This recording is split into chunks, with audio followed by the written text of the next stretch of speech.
results, transmission was critical, and the issue of budgetary constraint by IEBC should not arise, and indeed agreed to assist IEBC on any budgetary requirements for purposes of transmission. And it is from there that the relationship continued. You will also notice that the visit to the IEBC Tallying Center was instigated as a result of the activities which had gone on 13th and 14th, when there was suspension of transmission and display of the result, and without explanation from the IEBC. As deponed by Kenywa, he called the chairman and advised him that the NSC has intention to send a team to meet him and his fellow commissioners for purposes of discussing the security and implication of concerns surrounding transmission, tallying, verification, and declaration of results.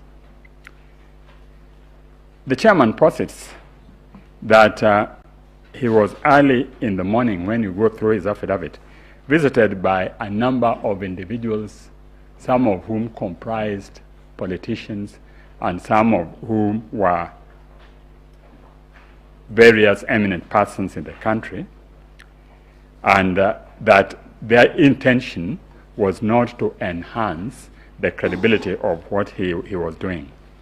But he tries to conflate this with the visit of the NCSC by saying, connecting it to what had happened that night, that further, that at 10 a.m. in the morning he was informed by Professor Goulier that the team from NLCA had arrived at the Tallying Center, and he later learned that they had proceeded to the office of Deputy Inspector General of Police.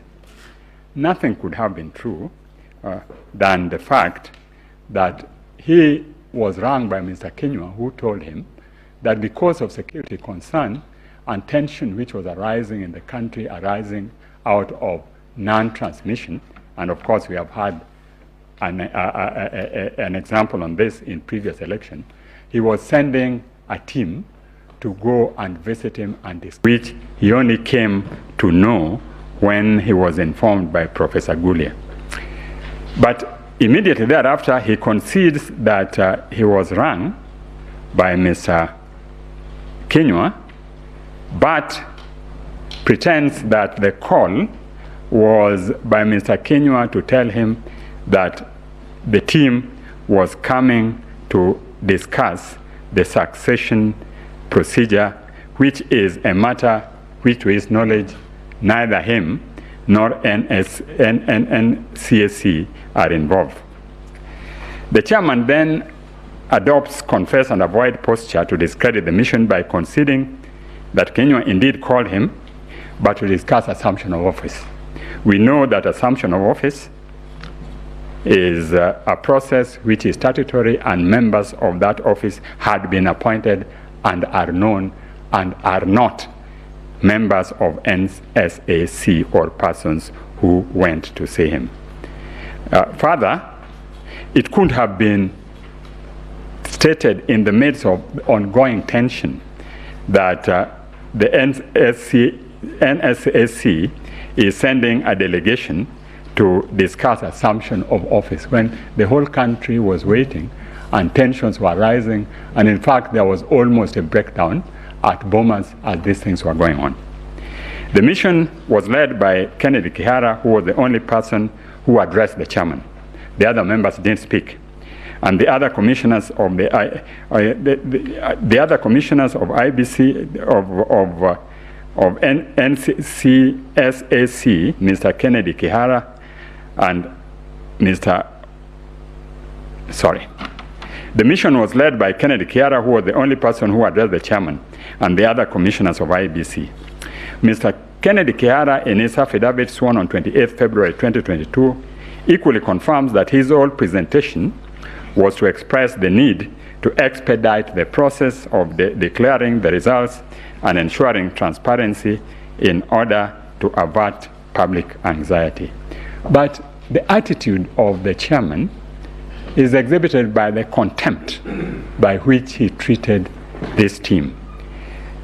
They were not met when they came. They managed to find where to wait, but they were kept waiting for 4 hours. Members of a security team in the midst of an election where tension was rising. Having led them, the chairman claims that Mr. Kiara proceeded to caution him, among others, that if IEBC declared the results with Honorable Ruto as the president-elect, chaos would erupt and that the blood of dead Kenyans will be in their hands. But at this time, they were meeting not in the presence of Mr. Kiara and the chairman. They were all contingent of commissioners and the team from the security who comprised 4 other people. And he is trying to allege that an executive, a top executive of government, would have gone and made this declaration in the presence of all these people. This claim is, of course, denied. Mr. Kinyua, as you know, is a top civil servant, he's a top professional, and we all know that in civil service, discretion is the promise of valor. I mean, in fact, they're so discreet that even in normal things, they would not dare have the public know it. Curiously, the chairman reported the events which unfolded at the Tallying Center on 15th August to the police, and they filed both an OB and also made a statement. There was no mention at all of this heinous act. There's also not any mention of the visit in any of the numerous statements the chairman made. As is common in the divided house of IEBC, the chairman was supported by 2 commissioners who incidentally also went to the police and made statements, and both also failed an OB, no mention of this incident. On the other hand, the 4 dissenting commissioners have filed an affidavit dated 28th August, which confirms on behalf of herself and 3 others that the meeting indeed took place and what was discussed was issues of security, as was indicated by Mr. Kiara. The allegations made by the chairman are extremely grave and have irretrievably sullied the conduct of the official concerned, and indeed, if proven, can constitute an offense under Section 12 of the Election Act. The court views such allegations with great gravity. It has been the position of this honorable court that where an election offense is alleged, the evidence should be clear, cogent, certain, and the proof of which the law commands to be beyond reasonable doubt. It cannot be based on allegation on one side, on a team which is known to be divided, each part supporting its position, and on allegations of the chairman without any further proof when he had had an opportunity to indicate what happened and failed to do so. In the result, it is my humble submission that the allegation made cannot fly. All the chairman is doing is sullying the character of other people to augment his claim for higher principle and integrity. And at the end of it, nothing comes out of the allegation. Indeed, after that, they proceeded, considered the results which were not ready as at the time this team was there, and announce the result he wanted to announce. Suffice is to say that this team, having met them and being satisfied that the results were being declared, made a statement to the whole country telling them to keep in peace and that all things were okay.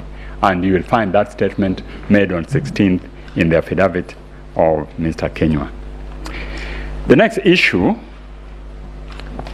the Attorney General wishes to address is framed as issue number 6, and that is direction of this Honorable Court on queries whether IEBC carried out verification, tallying and declaration of results in accordance with Article 138(3)(c) and Article 138(10) of the Constitution. It is the contention of the Attorney General that the interpretation of the said article is a matter of public interest without going to the application of the article to the dispute before you. The parties have made submissions in connection with the above matter and will not try to take your time by repeating submissions already on record. In this respect, I adopt fully the submissions by Attorney General dated 28th August 2022. The starting point, however, are the two provisions which on the face of it have no ambiguity. They are clear and unambiguous. The Commission is established under Article 88 of the Constitution. Article 250 provides its composition as consisting of at least 3 but not less more than 9 members. Article 253 establishes the composition of each of the independent commission, and Article 253 provides its incorporation. Now, there has been interpretation both by this court and by the Court of Appeal as to what Article 138 it means.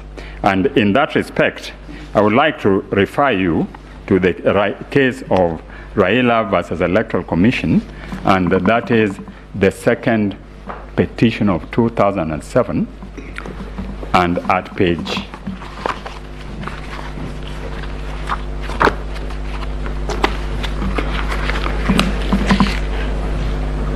2.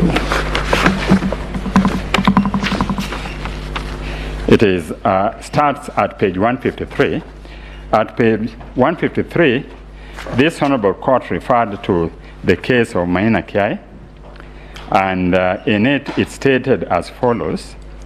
Clearly, at paragraph 263, clearly this provision in mind, the Court of Appeal in Maina Kiai decision was categorical as it rendered itself. Thus, we are satisfied that this elaborate system, the electronic transmission of the already tabulated results from the polling station contained in the prescribed form, is a critical way of safeguarding the accuracy of the outcome of elections.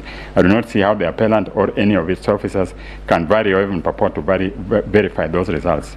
Further, the Court of Appeal stated thus, and this is the important one: the appellant, as opposed to his chairperson, upon receipt of prescribed forms containing tabulated results for election of the president electronically,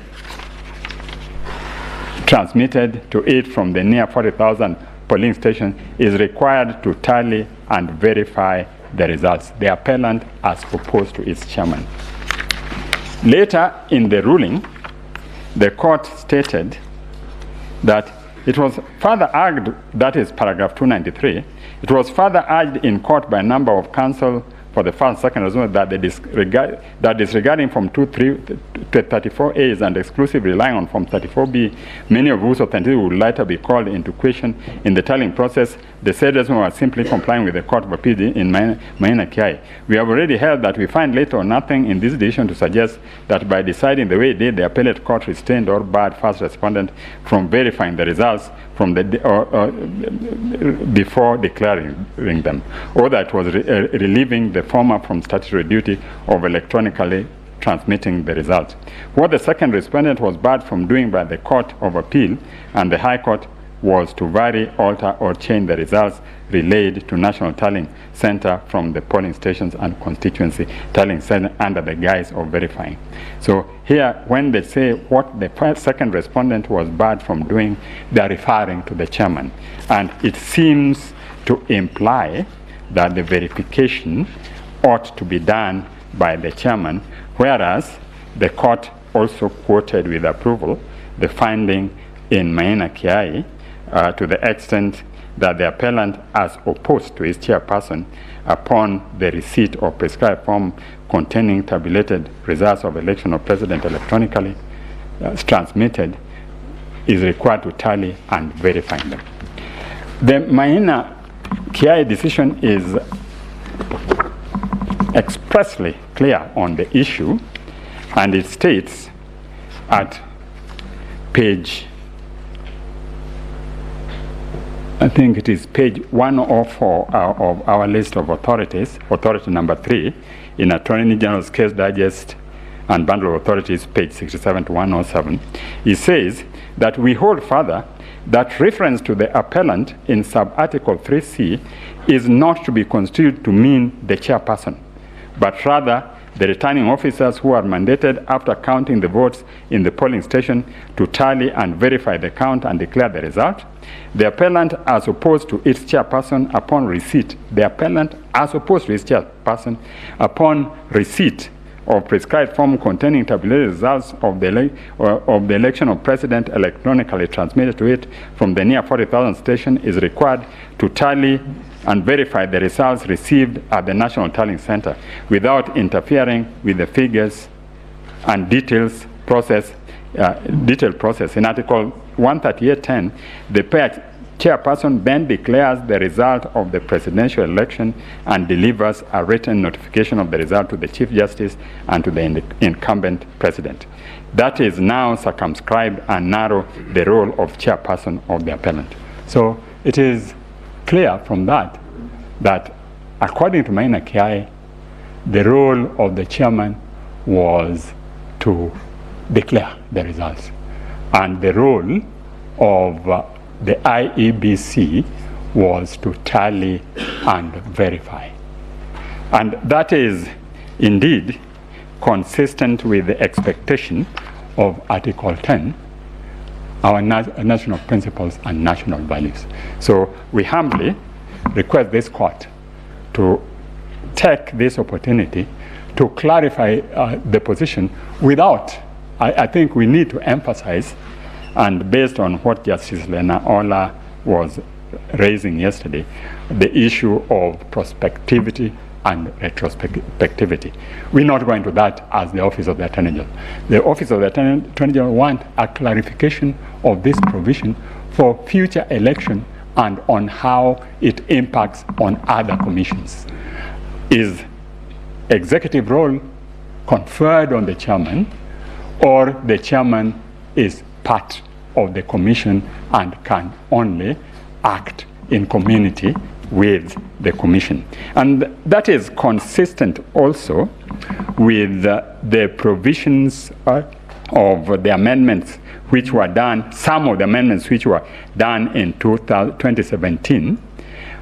You will notice that the commission has clearly delegated functions to the returning officers. Section 39(1)(a) that deals with National Assembly and County Assembly for them to tally and verify and declare. And 39(1)(b) deals with the right of the returning officers to tally, verify and declare the governor, senator, and county women assemblies. But the provision purported to confer the right on the chairman to deal with presidential elections, and that Maina Kiai was very categorical that it was contrary to the provision of the Constitution, and this is what they said. They said that The controversial regulations 83.2 and 87.2 were not affected by amendments, and the object is not difficult to see. The High Court, having found those regulations, that's at page 105, to be inconsistent with the Constitution, it was in bad faith for the appellant to reenact them while pursuing this appeal. It is our firm position that the purpose for which Section 39.2 and 3 of the Act and Regulations 83.2 and 87.2c were promulgated or made have the effect of infringing constitutional principles of transparency, impartiality, neutrality, efficiency, accuracy, and accountability. So that was the position of Maina Kiai. Maina Kiai came to this court. The appeal didn't succeed, and therefore it has impliedly been confirmed by this court. So we humbly request your lordships to take this opportunity, and my ladies, to take this opportunity to clarify that position. To go back, in conclusion, to the members of the NSAC, Lord, I would like to humbly submit that these are Kenyans of integrity, highly professional, who have pulled themselves with their bootstraps and reached the echelon of our system, and it would be very unfortunate when it is left for their name to be sullied in the midst of a political context in which they have no interest. In fact, they were merely asked by the NSAC to send a message. A spokesman was appointed who went and sent the message, but they are now being tarred with the brush of having been trying to unconstitutionally alter a process which is sacrosanct and which they have sworn by their oath to protect in assuming their position. That's my humble submission, and I will donate the 3 minutes to the court. Thank you. Thank you very much. The 3 minutes and 16 seconds are welcome. Thank you. Yes.